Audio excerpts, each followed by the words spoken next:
అసాంఘిక కార్యకలాపాలకు దూరంగా ఉంటూ ప్రజలు శాంతియుత సమాజ నిర్మాణానికి పాటుపడాలని కావలి రూరల్ సీఐ శివశంకర్ అన్నారు. అల్లూరు సెటిల్మెంట్ ప్రాంతంలో పోలీస్ సిబ్బందితో కలిసి కార్డన్ సెర్చ్ నిర్వహించారు. అల్లూరు సెటిల్మెంట్ ఏరియాలో కావలి సీఐ శివశంకర్ నేతృత్వంలో కార్డన్ సెర్చ్ నిర్వహించారు. ఈ తనిఖీలలో 22 ద్విచక్ర వాహనాలు, 4 ఆటోలు, 1 కారును స్వాధీనం చేసుకున్నారు. ఈ సందర్భంగా సీఐ మాట్లాడుతూ ఉన్నతాధికారుల ఆదేశాల మేరకు తాము కార్డన్ సెర్చ్ చేపట్టామన్నారు.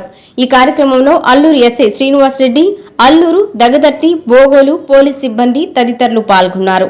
అల్లూరు మండలం సెటిల్మెంట్ ఏరియాలో కార్డన్ సెర్చ్ ఆపరేషన్ నిర్వహించడం జరిగింది. సర్కిల్ పరిధిలోని 3 పోలీస్ స్టేషన్లు సిబ్బందితోటి అధికారులతోటి ఈ కార్డన్ సెర్చ్ ఆపరేషన్లో భాగంగా ప్రతి ఇంటిని క్షుణ్ణంగా పరిశీలించడం జరిగింది. ఏవైనా ఎలాంటి అన్వాంటెడ్ వెపన్స్ కానీ అలాగే ఇంకేమైనా మెటీరియల్ కానీ దొరుకుతామని, అలాగే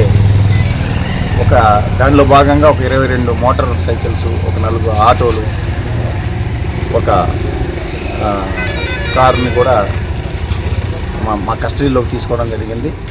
వాటి రికార్డులను క్షుణ్ణంగా పరిశీలించి తదుపరి చర్య తీసుకుంటాము.